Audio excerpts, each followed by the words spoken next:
have read his statement. I don't think it should have been a read statement. Right, right. Because to me, it just looked kind of shaky. You know, right. Carmelita, you're on the air. Yes, I was just saying that I don't think that that's fair because it kind of gives us females a bad name, you know? Okay. Yeah. In terms of what? Well, gold digger, whore, I guess maybe.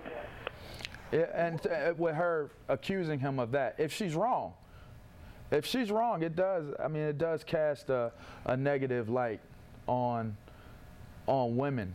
It does. I mean, but partly there are people. I'm sure Lavar could. When Lavar was on a rookie on my show a few years ago, I told him, he may not remember this, but I said, "Be careful in this town, big guy. Be careful.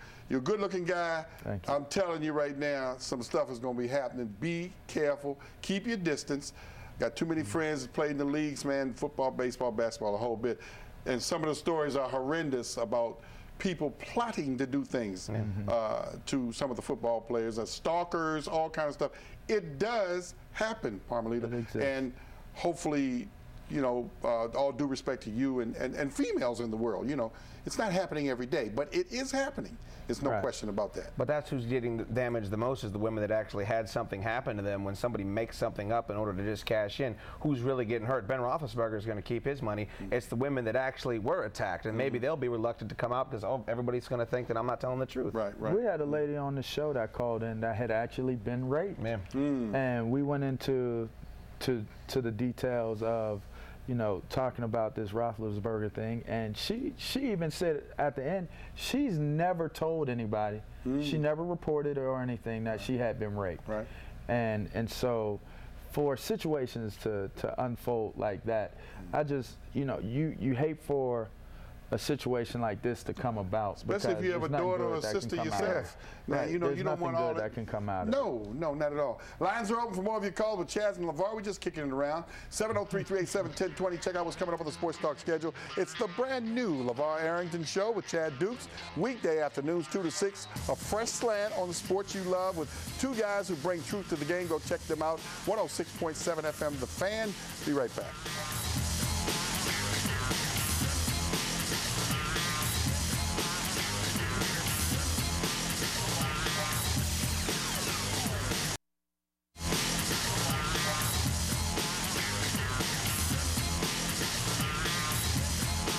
Hey, you want to check out our improved Sports Talk webpage, get the latest guests and show information, plus links to the best sports sites on the web. Just log on to news8.net, click on that Sports Talk link, and see that fat head up there. We're back with Chad Duke and Lavar Arrington. Their heads are bigger than mine. Yeah. Let's get back to your calls. Put together, Glenn. Charles, you're on the air. Go ahead, Charles.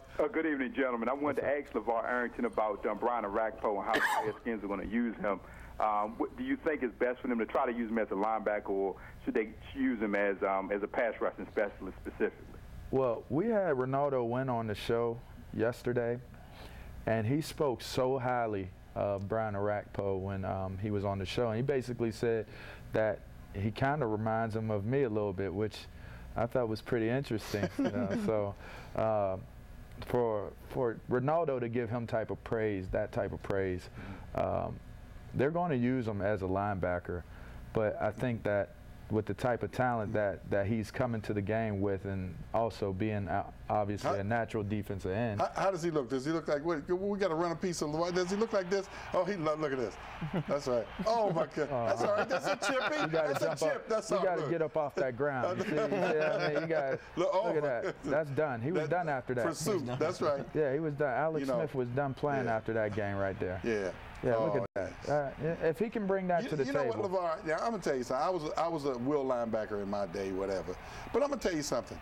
I really thought, in my opinion, that when they put your hand in the dirt, now I could be wrong, I'm not at practice, I'm not nothing, they say you was a rebel and you moved around and you did all that. I would have had to tell you this, as good as you were. I would say, son, I want you over here, not over there, okay? Right. I would have said that. Not bench you.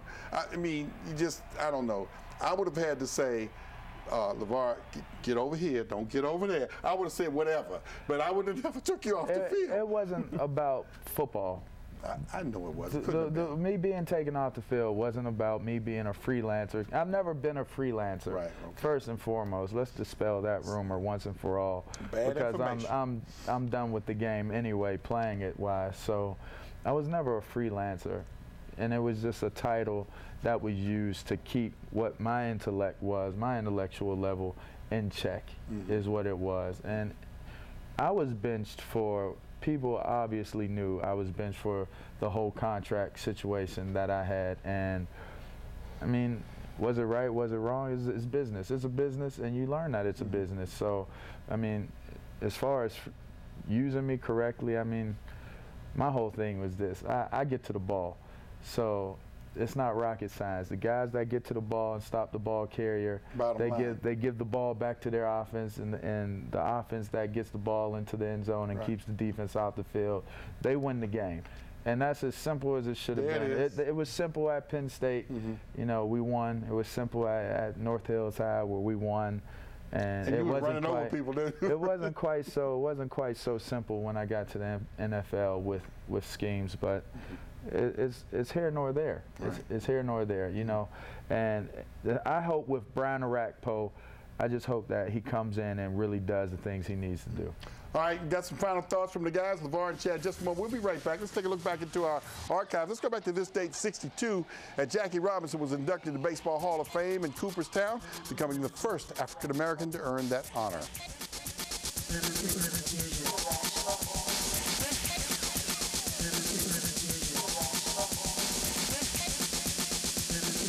Log on to news8.net. More local, more often.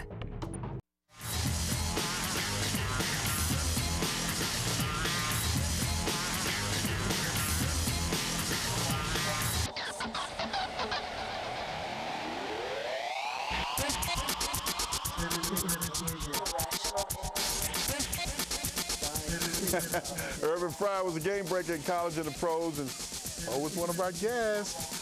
That's Lavar Arrington. We're back with Chad Dukes and Lavar Arrington, 106.7 FM, and Michael Vick, his situation. I said it Monday night. He's done his time in a Fed joint, hardcore Leavenworth. I think that he should get an opportunity to play. Where's he go? Go ahead, sir. I just want to know if he went to the club the day after he got let out. I mean, that was being reported on Pro Football Talk, and then his agent came out and said that didn't happen. I mean, if he wants to play, great. I would love to see him go to the UFL, see what he could do for that league, but he just needs to make sure he's taking care of his business and not doing Pac-Man-esque things like going to a strip club when he gets out of jail. But wait a minute. Let me say this now. He's out of the penitentiary. It's not illegal to go to a club. I know how the court of public opinion is, but that because now what are they gonna say? Choked a dog in a club? What is that about?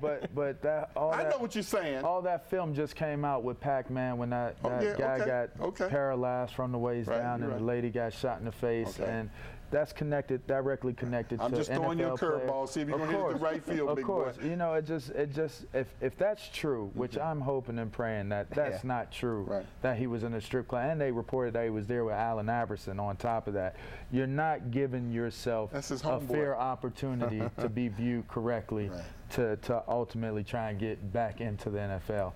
And you got a lot of people who are sticking up for you. You know, it's not just about him at this point. It's got to be more than him. If he's going to repair his image and if he's going to get back into the league, have an opportunity to have a successful rest of his career, it's more than about him at this point. Okay, and the offense that the Redskins have coming up with Jason's last year in his contract, what does he need to do to get better in that offensive scheme? I think if he just believes in himself and just lets it go, because now they've shown their dismay for Jason Campbell this offseason. They tried to deal him twice, not once. I mean, once is insulting enough. You try and go get him out of here to get Jay Cutler, that falls through. And then if that isn't enough, now you're going after, you know, Sanchez in the draft. So I think just believe in yourself, let it go, let it all hang out, have a great year, and take it from there. It's going to be very difficult for that to take place, because if it does happen, then it creates a whole lot of controversy that's probably unwanted and unnecessary for some. Does he have to have a quick release in the scheme that they play in? Because he's a wind-up quarterback, but that's his style. But does he boom, boom, boom? He has to get the ball out. See, this is my thing. As a coach, play to your players' strengths. game plan to your player's strengths. When they moved him into the shotgun last year, after he said, look, I can't see my receivers because they're a little shorter than most. Right. Put me in the shotgun. And you know what? He started improving very quickly. Right. Help him to help you. Right. Because if he doesn't do well this year, ultimately Zorn is gone too, I believe. Right.